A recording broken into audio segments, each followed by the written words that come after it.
Hi, welcome back to a lecture video on our last chapter. This is the last chapter.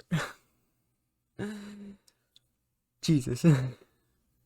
So, our previous chapter was on inner product spaces, where we discussed a more general formula or general version of the dot product, which was the inner product space or the inner product.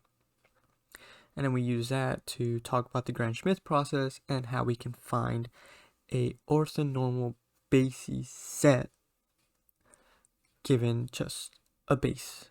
So now we're gonna move on to that and discuss about eigenvalues and eigenvectors, which I believe it is the most crucial topic in linear algebra. It's probably the one that's the most applied, but not just that it's the most applied, it is the most important one when it comes to applications.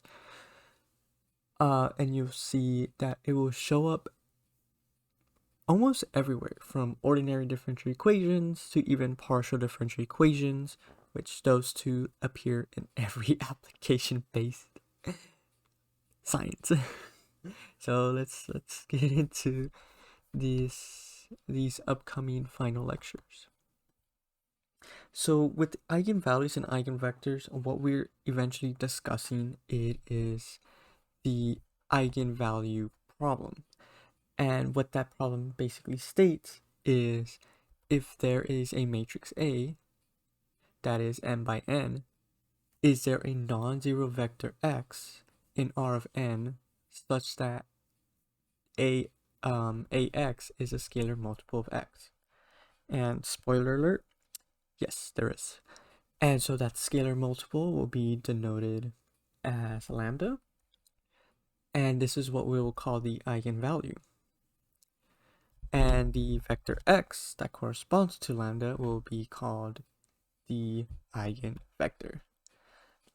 And so eigenvectors can't be zero because, one, it poses the question if there is a non-zero vector, and two, if it was zero, then yeah, it will be true for all vectors.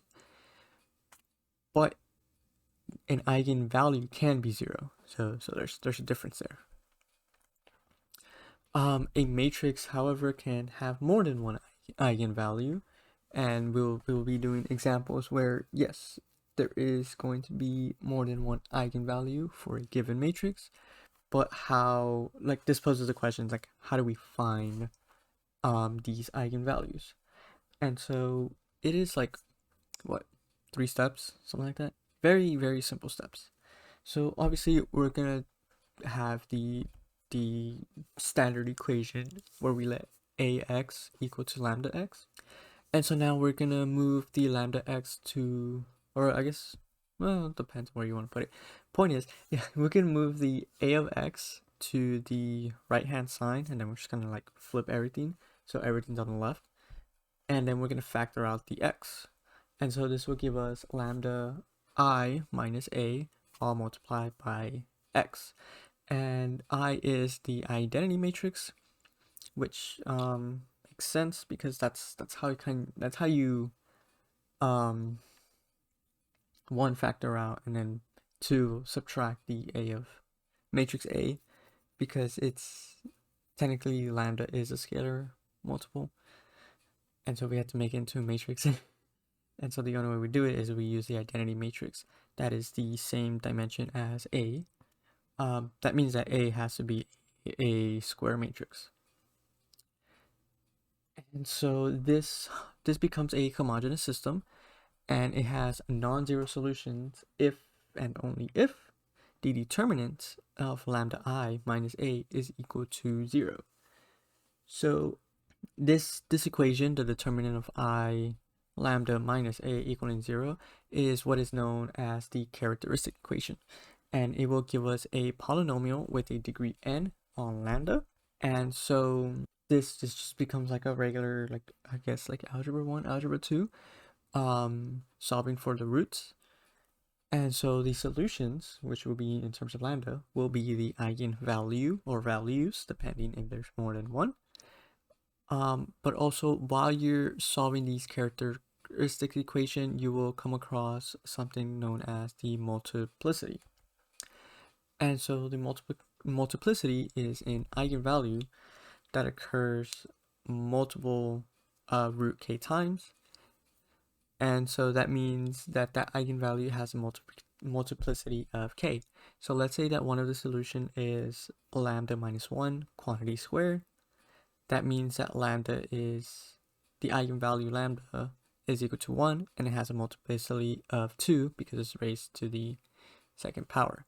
And so this is honestly just 2 steps. So this is how you find the eigenvalues in just 2 simple steps. They're not like stupid hard. They're like really simple. And then to find the eigenvalues on specific matrices, i.e. a triangular matrix, that is simply, it is so simple. So if the matrix A is a triangular matrix, then its eigenvalues are the entries on the main diagonal.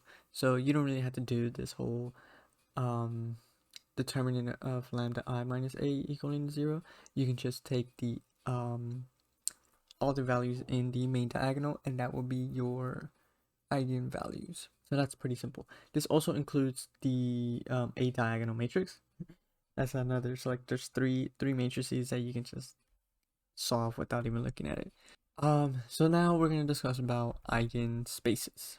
And so even though you found, so once when you find an eigenvalue and its corresponding eigenvector, technically speaking, that eigen, or that matrix has an infinite amount of eigenvectors. So that means that you can have multiple eigenvectors for the same eigenvalue.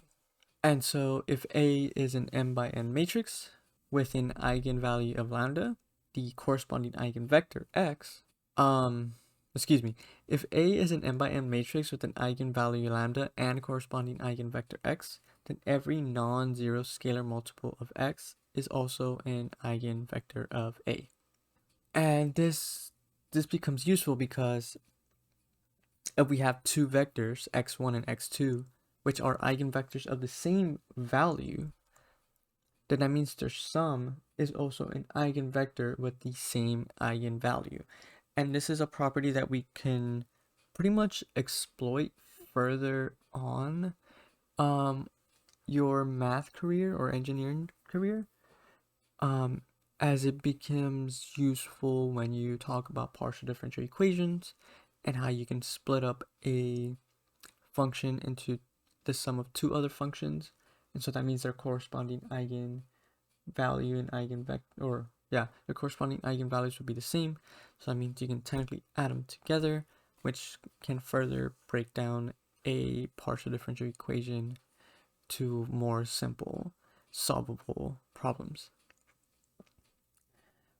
And so this set of eigenvectors and eigenvalues and 0, because we're going to have to include 0, is what is known as the eigen subspace, or not the eigen subspace, the eigenspace. And so another thing that we can discuss about is the eigenvalues and eigenvectors of linear transformation. So another way you can talk about eigenvalues and eigenvectors is by means of linear transformation. And so what that means in terms of this definition is that there is an eigenvalue of a linear transformation t from v to v if there's a non-zero vector such that t of x is equal to lambda of x. This now poses the question for a given transformation. Can you find a basis b prime whose corresponding matrix is diagonal? And spoiler alert, yes you can. And so that will be something that we also discuss later in the Blackboard. So yeah, that is pretty much it for this lecture. We are going to do examples on verifying if an eigenvalue and eigenvector corresponds to the matrix, finding the eigenvalues and corresponding eigenvectors, as well as, I think that's it. Yeah, I think that's pretty much it. And then multiplicity examples, or I guess answers that will contain multiplicity. But other than that, that's pretty much it, and I'll see you guys in the Blackboard.